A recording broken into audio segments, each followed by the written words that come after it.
Hello दोस्तों, कैसे हैं आप लोग। मैं आपका दोस्त फैज़ अख्तर स्वागत करता हूं आपका अपने YouTube channel journal studies academy में। जैसा कि आप लोगों को सभी को पता ही है कि हम स्टैटिक जीके की एक सीरीज़ चला रहे हैं, टारगेट सीरीज़। इसमें हम सभी टॉपिक को कवर करने वाले हैं स्टैटिक जीके के। उसी के क्रम में हमने 2 टॉपिक पहले से ही कंप्लीट कर लिए हैं, जिसमें नेशनल एंड इंटरनेशनल अवार्ड्स और नेशनल पार्क ऑफ इंडिया। इन दोनों टॉपिकों को हमने बहुत अच्छे से कवर किया है, तो आप लोग इन दोनों टॉपिकों को हमारे प्लेलिस्ट में जाकर देख सकते हैं। तो चलिए आज का वीडियो शुरू करते हैं, जो कि नोबेल प्राइज़ का होने वाला है। और हमने इसमें सभी जो इम्पोर्टेंट फैक्ट हैं नोबेल प्राइज़ के बारे में उन्हें कवर किया है। तो चलिए शुरू करते हैं। तो welcome to our YouTube channel journal studies academy. Subscribe our YouTube channel and press the bell icon for the latest update. Nobel prize, Nobel पुरस्कार सभी आगामी प्रतियोगी परीक्षाओं की खोपड़ी में छेद करने के लिए अति महत्वपूर्ण ये क्लास होने वाली है, तो बिना स्किप किए देखेंगे। नोबेल प्राइज़, नोबेल प्राइज़ की शुरुआत 1901 में हुई थी और इसकी घोषणा 1900 में हुई थी। इसकी शुरुआत एक महान वैज्ञानिक हैं स्वीडन के, जिनका नाम है एल्फ्रेड बर्नार्ड नोबेल। उनकी वसीयत के आधार पर इसको शुरू किया गया था। तो नोबेल प्राइज़, इसकी स्थापना स्वीडिश के एक महान वैज्ञानिक एल्फ्रेड बर्नार्ड नोबेल की वसीयत को पढ़ने के बाद 1901 एडी में की गई थी। एल्फ्रेड नोबेल ने 1866 में डायनामाइट की खोज की थी। एल्फ्रेड नोबेल जो हैं एक बहुत बड़े साइंटिस्ट और बिजनेसमैन हुए हैं, जिन्होंने डायनामाइट की खोज की थी। उन्हीं की वसीयत के आधार पर, उनकी वसीयत को पढ़ने के बाद में उन्होंने अपनी वसीयत में लिखा था कि मेरी जितनी भी संपत्ति होगी उसका जो वार्षिक ब्याज होगा उससे विश्व भर के, दुनिया भर के जो महान वैज्ञानिक होंगे उनको 5 क्षेत्रों में नोबेल पुरस्कार दिया जाएगा। डायनामाइट, अब जान लेते हैं डायनामाइट क्या होता है। डायनामाइट एक विस्फोटक होता है, जैसे टीएनटी वैसे ही डायनामाइट होता है। इसको विस्फोट करने के लिए इस्तेमाल में लाया जाता है, चट्टानों को तोड़ने, रास्ता बनाने और माइनिंग्स में भी इसका यूज़ किया जाता है, माइन को खोदने के लिए।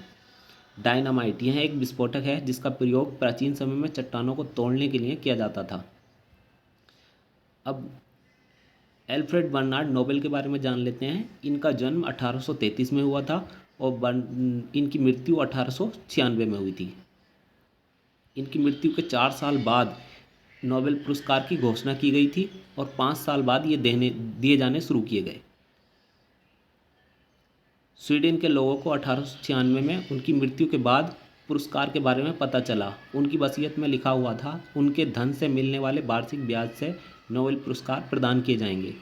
तो 1896 में जब उनकी मृत्यु हो गई, उनकी मृत्यु के बाद उनकी वसीयत को पढ़ा गया, तो उसमें उन्होंने अपनी वसीयत में लिखा था कि मेरी जितनी भी संपत्ति है उसका जो वार्षिक ब्याज होगा उसी से नोबेल पुरस्कार की राशि जो है दी जाएगी। जो दुनिया भर के 5 महान दिग्गज साइंटिस्ट होंगे उनमें उस ब्याज को बराबर वितरित कर दिया जाएगा एक नोबेल पुरस्कार के रूप में। नोबेल पुरस्कार की शुरुआत में यह 5 क्षेत्रों में दिया जाता था। जब इसकी शुरुआत हुई, स्टार्टिंग हुई, तो यह 5 क्षेत्रों में दिया जाता था: साहित्य, शांति, भौतिकी, चिकित्सा और रसायन, literature, world peace, physics, chemistry और मेडिसिन। इन 5 ही क्षेत्रों में दिया जाता था। और जो इकोनॉमिक्स, अर्थशास्त्र का जो नोबेल पुरस्कार है उसकी स्थापना 1967 में की गई थी और पहली बार 1969 में दिया गया। आगे चलते हैं। 1967 में घोषणा हुई कि नोबेल पुरस्कार अब अर्थशास्त्र माने इकोनॉमिक्स के लिए भी प्रदान किया जाएगा। तो 1967 से इकोनॉमिक्स के लिए भी नोबेल पुरस्कार दिया जा रहा है। 1967 में इसकी घोषणा हो गई थी। सबसे पहले अर्थशास्त्र के लिए 1969 में दिया गया। पहले 5 क्षेत्रों में पुरस्कार की राशि नोबेल फाउंडेशन द्वारा प्रदान की जाती है। जो मूल 5 क्षेत्र हैं जिनमें नोबेल पुरस्कार दिया जाता है, उसकी जो राशि है वो नोबेल फाउंडेशन, जो उसका एक ऑर्गेनाइजेशन है नोबेल पुरस्कार का, उसकी तरफ से उसकी राशि दी जाती है। और अर्थशास्त्र में पुरस्कार की राशि स्विस रिस्क बैंक द्वारा प्रदान की जाती है। जो स्वीडन का जो बैंक है स्विस रिस्क बैंक, उसके द्वारा अर्थशास्त्र का जो नोबेल पुरस्कार है उसकी राशि प्रदान की जाती है। प्रत्येक वर्ष अक्टूबर में नोबेल पुरस्कार की घोषणा होती है और हर साल नोबेल पुरस्कार की घोषणा अक्टूबर में की जाती है और इसकी घोषणा नॉर्वे की राजधानी ओस्लो से की जाती है। यह पुरस्कार प्रत्येक वर्ष 10 दिसंबर को दिए जाते हैं। नोबेल पुरस्कार हर साल हर वर्ष 10 दिसंबर को दिए जाते हैं और ये जो दिए जाते हैं ये स्टॉकहोम में दिए जाते हैं जो कि स्वीडन की राजधानी है। शांति का नोबेल पुरस्कार बिना घोषणा के दिया जाता है और शांति के नोबेल पुरस्कार की घोषणा पहले से नहीं होती है, इसको ऑन द स्पॉट दिया जाता है।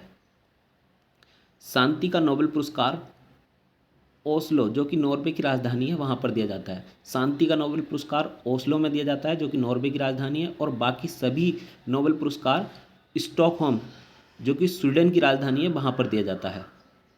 चलिए आगे चलते हैं। तो आप इस तथ्य को याद रखेंगे कि शांति का नोबेल पुरस्कार ओस्लो नॉर्वे में दिया जाता है और बाकी सभी जो 5 बचे हैं वो बाकी सभी 5 स्टॉकहोम स्वीडन में दिए जाते हैं।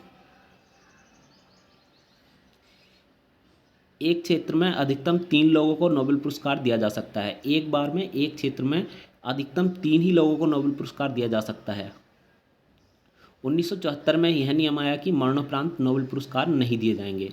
1974 में ऐसा कहा गया नोबेल फाउंडेशन की तरफ से कि अब जो मरणोपरांत नोबेल प्राइज़ दिए जाते थे उनको बंद कर दिया जाएगा और मरणोपरांत किसी भी व्यक्ति को नोबेल पुरस्कार नहीं दिया जाएगा। बट उससे पहले भी 2 लोगों को मरणोपरांत दिए जा चुके हैं। अब तक केवल 2 मृत व्यक्तियों को यह पुरस्कार दिया जा चुका है, जिसमें एरिक सोल जिनको 1931 में नोबेल पुरस्कार मिला और डैग हैमरशोल्ड जिनको 1961 में यह पुरस्कार मिला। ये 2 लोग शामिल हैं जिनको मरणोपरांत नोबेल पुरस्कार दिया गया है, एरिक सोल और डैग हैमरशोल्ड। सबसे अधिक बार नोबेल प्राइज़ अभी तक रेड क्रॉस एक संस्था है उसको दिया जा चुका है। इसको सबसे ज़्यादा बार मिला है 3 बार, जिसमें 1917 में इसको पहली बार मिला, 1944 में इसको दूसरी बार मिला और 1963 में इसको तीसरी बार मिला, जो कि इसकी स्थापना का 100वां वर्ष था। 100वीं वर्षगांठ जब बनाई जा रही थी तो इसको फिर से नोबेल पुरस्कार दिया गया। इसके संस्थापक हेनरी ड्यूनेट हैं। जो रेड क्रॉस संस्था है इसके संस्थापक हैं हेनरी ड्यूनेट। रेड क्रॉस के फाउंडर हेनरी ड्यूनेट को भी 1901 में सबसे पहले नोबेल पुरस्कार मिला था। हेनरी ड्यूनेट जो कि रेड क्रॉस संस्था के संस्थापक हैं, उनको शांति का नोबेल पुरस्कार सबसे पहले 1901 में मिला। सबसे कम उम्र में नोबेल प्राइज़ पाने वाला पुरुष लॉरेंस ब्रैग है, जिसको 25 वर्ष की आयु में नोबेल प्राइज़ दिया गया। सबसे कम उम्र में नोबेल पुरस्कार पाने वाली महिला मलाला यूसुफजई हैं, जिनको 17 साल की उम्र में नोबेल प्राइज़ दिया गया। मलाला यूसुफजई को भारत के एक जो समाज सेवी हैं कैलाश सत्यार्थी, उनके साथ में 2014 में यह पुरस्कार मिला था। मलाला यूसुफजई ने पाकिस्तान में महिला शिक्षा के लिए काम किया, वुमेन एजुकेशन के लिए काम किया और कैलाश सत्यार्थी ने भारत में बचपन बचाओ आंदोलन चलाया, जिसमें बच्चों के लिए उन्होंने काम किया। सबसे अधिक उम्र में नोबेल प्राइज़ प्राप्त करने वाले जॉन गुड इनफ हैं, जिनको 97 वर्ष की उम्र में यह पुरस्कार दिया गया था। आगे चलते हैं। 2 बार नोबेल प्राइज़ प्राप्त करने वाले ऐसे भी कुछ लोग हैं जिनको 2 बार नोबेल प्राइज़ मिल चुका है। तो उसमें सबसे पहला नाम आता है मैडम क्यूरी का, जिनको 1903 में रेडियो सक्रियता के लिए नोबेल प्राइज़ दिया गया। उसके बाद में दूसरी बार 1911 में रेडियम निष्कर्षण के लिए इनको नोबेल प्राइज़ मिला। इसके बाद में दूसरे जो व्यक्ति हैं वो हैं जॉन बार्डिन, जिनको 1903 में ट्रांजिस्टर की खोज के लिए और 1972 में अति चालकता के लिए दिया गया। और तीसरे व्यक्ति हैं लिंस पॉलिंग, जिनको 1954 में नाभिकीय परीक्षण के लिए और 1962 में भी इसी के लिए दिया गया। 1954 में और 1962 में दोनों में नाभिकीय परीक्षण के लिए ही दिया गया। इसके बाद में चौथे व्यक्ति हैं फ्रेडरिक सेंगर, जिनको 1954 में इंसुलिन के लिए दिया गया था। उसके बाद 1980 में भी दोबारा इंसुलिन के लिए ही दिया गया। आगे चलते हैं। इन चारों लोगों को अच्छे से याद कर लेंगे क्योंकि एग्ज़ाम में कई बार पूछा गया है ऐसे कौन व्यक्ति हैं, निम्नलिखित व्यक्तियों में से ऐसे कौन व्यक्ति हैं जिनको 2 बार नोबेल पुरस्कार मिल चुका है। तो सभी एग्ज़ाम्स में के लिए बहुत ज़्यादा महत्वपूर्ण होने वाले हैं ये चारों लोग, तो अच्छे से याद कर लेंगे और इनके जो जिस वर्ष में इन्हें नोबेल प्राइज़ मिला है वो वर्ष भी अच्छे से देख लेंगे आप एक बार। नोबेल प्राइज़ पाने वाले भारतीय, ऐसे कौन कौन भारतीय हैं, उनके क्या नाम हैं और उनको कब दिया गया था नोबेल प्राइज़ और किस काम के लिए उन्हें नोबेल प्राइज़ मिला है, उस सब के बारे में हम पढ़ने वाले हैं। हमारे भारत के लोगों के बारे में जिन लोगों को नोबेल प्राइज़ मिला है। तो इस क्रम में सबसे पहला नाम आता है रविंद्रनाथ टैगोर का, जिनको साहित्य के लिए नोबेल प्राइज़ मिला। इनकी पुस्तक गीतांजलि के लिए 1913 में साहित्य का नोबेल प्राइज़ इनको दिया गया। दूसरे व्यक्ति हैं CB रमन, जिनको भौतिकी का नोबेल प्राइज़ मिला।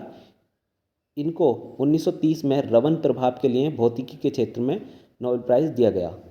आगे चलते हैं। अगले हैं डॉक्टर हरविंद खुराना, जिनको चिकित्सा का नोबेल प्राइज़ दिया गया। इनको 1968 में कृत्रिम जीव का संश्लेषण के लिए चिकित्सा का नोबेल प्राइज़ दिया गया। 1968 हरगोविंद खुराना, कृत्रिम जीव का संश्लेषण के लिए।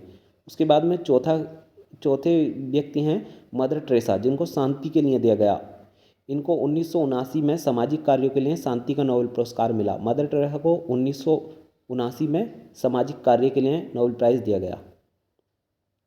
पांचवें व्यक्ति हैं सुब्रमण्यम चंद्रशेखर, जिनको भौतिकी के लिए दिया गया। इन्हें 1983 में इनकी खोज चंद्रशेखर सीमा के लिए भौतिकी का नोबेल पुरस्कार दिया गया। चंद्रशेखर को 1983 में भौतिकी का नोबेल प्राइज़ मिला और चंद्रशेखर लिमिट के लिए मिला। इसके बाद में छठे व्यक्ति हैं अमर्त्य सेन, जिनको अर्थशास्त्र का नोबेल पुरस्कार मिला है। इन्हें 1998 में कल्याणकारी अर्थशास्त्र के लिए नोबेल पुरस्कार दिया गया। अमर्त्य सेन को 1998 में कल्याणकारी अर्थशास्त्र के लिए। सातवें व्यक्ति हैं BS नाइपॉल, जिनको साहित्य का नोबेल पुरस्कार दिया गया। यह एक भारतीय मूल के ब्रिटिश लेखक हैं, जिनको 2001 में साहित्य का नोबेल पुरस्कार दिया गया। BS नाइपॉल, साहित्य 2001। इसके बाद में आठवें व्यक्ति हैं राजेंद्र पचौरी, जिनको शांति का नोबेल पुरस्कार 2007 में दिया गया। इन्हें 2007 में शांति का नोबेल पुरस्कार दिया गया। Rajendra Pachauri 2007 Nobel peace prize. नौवें व्यक्ति हैं वेंकट रमण रामकृष्णन, जिनको रसायन का नोबेल पुरस्कार मिला। इनको 2009 में रसायन का नोबेल पुरस्कार राइबोसोम की संरचना की खोज के लिए दिया गया था। वेंकट रमण रामकृष्णन, रसायन 2009, राइबोसोम की खोज के लिए। इसके बाद में 10वें व्यक्ति हैं कैलाश सत्यार्थी, जिनको शांति का नोबेल पुरस्कार मिला 2014 में मलाला यूसुफजई के साथ बचपन बचाओ आंदोलन के लिए। कैलाश सत्यार्थी 2014 शांति का नोबेल पुरस्कार बचपन बचाओ आंदोलन के लिए। आगे चलते हैं। 11वें व्यक्ति हैं हमारे अभिजीत बनर्जी, जिनको सबसे जो लेटेस्ट है वो यही है, जो भारत में किसी व्यक्ति को नोबेल पुरस्कार मिला है, किसी भारतीय को, वो यही है। इनका नाम है अभिजीत बनर्जी, जिनको अर्थशास्त्र के लिए नोबेल पुरस्कार दिया गया 2019 में। दुनिया भर में गरीबी दूर करने के एक्सपेरिमेंटल अप्रोच के लिए अर्थशास्त्र का नोबेल पुरस्कार दिया गया। अभिजीत बनर्जी 2019 दुनिया भर में गरीबी कम करने के लिए एक्सपेरिमेंटल अप्रोच के लिए अर्थशास्त्र का नोबेल पुरस्कार दिया गया 2019 में। Abhijit Banerjee. Nobel prize winner 2022, ऐसे कौन कौन व्यक्ति हैं जिनको 2022 में नोबेल पुरस्कार दिया गया। तो सबसे पहले बात कर लेते हैं चिकित्सा की। चिकित्सा में सुनते पाबो को नोबेल पुरस्कार दिया गया। उसके बाद में भौतिकी यानी कि फिजिक्स में एलन एस्टीप, जॉन क्लोजर, एंटो जी लिंगर।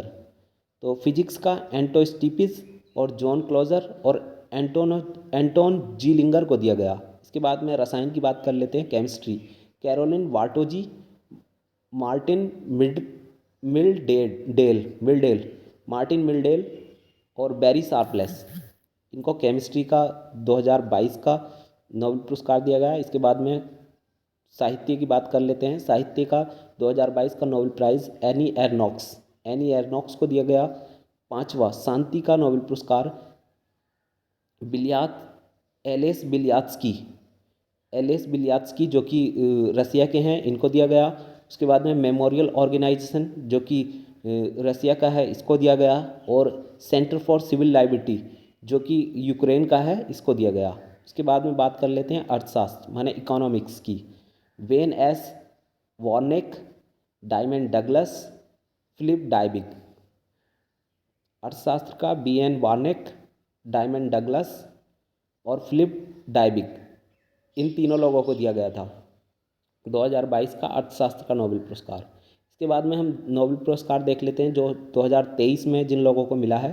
तो सबसे पहले बात कर लेते हैं, शांति का नोबेल पुरस्कार नरगिस मोहम्मदी को मिला है, जो कि ईरान में है। इन्होंने वहाँ पर महिलाओं के लिए काम किया, इसीलिए नरगिस मोहम्मदी को 2023 का शांति का नोबेल पुरस्कार दिया गया है। इनका संबंध ईरान से है। इसके बाद में बात कर लेते हैं साहित्य का नोबेल पुरस्कार। साहित्य का नोबेल पुरस्कार जॉन फोसे को दिया गया है। इसके बाद में बात कर लेते हैं अर्थशास्त्र का नोबेल पुरस्कार। इकोनॉमिक्स का नोबेल पुरस्कार क्लाउडिया गोल्डिन को दिया गया है। यह यूएसए की हैं और इन्होंने महिलाओं का श्रम बाजार के लिए काम किया है। महिलाओं की जो भागीदारी है श्रम बाजार में, उसके बारे में इन्होंने बताया है। इसके लिए इन्हें अर्थशास्त्र का नोबेल पुरस्कार 2023 में दिया गया है। इसके बाद में रसायन शास्त्र का नोबेल पुरस्कार, केमिस्ट्री का नोबेल पुरस्कार मोगी बाबेदी जो कि फ्रांस से हैं, इनको दिया गया है। लुइस ई ब्रस जो कि यूएसए से हैं, इन्हें दिया गया है। एलेक्सी आई एक्कीमोव जो कि रसिया से हैं, इनको दिया गया है। इन 3 लोगों को केमिस्ट्री का नोबेल पुरस्कार दिया गया है 2023 में। इसके बाद में बात कर लेते हैं भौतिकी का नोबेल पुरस्कार, जिसमें पहला नाम आता है पियरे एगिस्टोनी जो कि ट्यूनेशिया से हैं। इसके बाद में आता है फ्रैंक क्लॉजर जो कि हंगरी से हैं। इसके बाद में आता है एनी एल हुलियर जो कि फ्रांस से हैं। इन तीनों को फिजिक्स का नोबेल पुरस्कार दिया गया है। इसके बाद में 6 नंबर आता है, जिसमें चिकित्सा का नोबेल यानी कि मेडिसिन में नोबेल पुरस्कार 2 लोगों को दिया गया है, जिसमें कैटलिन कोरिको जो कि हंगरी से हैं और दूसरे हैं डू बिस्मैन जो कि यूएसए से हैं। इनको मेडिसिन का नोबेल पुरस्कार दिया गया है 2023 में। कैटलिन कोरिको और डू बिस्मैन को mRNA वैक्सीन के लिए दिया गया है और पियरे एगस्टोनी फ्रैंक क्लॉजर जो कि हंगरी से हैं और एनी एल हुइयर इनको प्रकाश के एंटोसेकिन के लिए दिया गया है।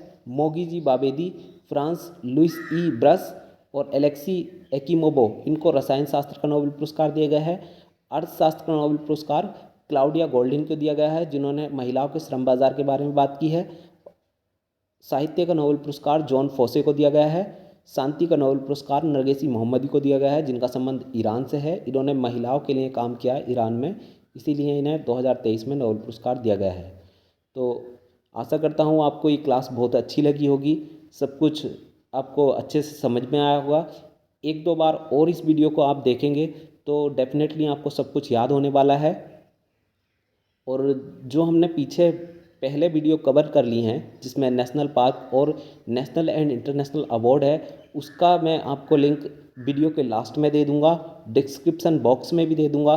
तो आप जाकर उन दोनों वीडियो को भी देख लेंगे, क्योंकि वो भी बहुत ज़्यादा इंपॉर्टेंट होने वाली हैं एग्ज़ाम के पॉइंट ऑफ व्यू से। तो इसी के साथ मैं आपसे विदा लेता हूं। Thank you for watching this video.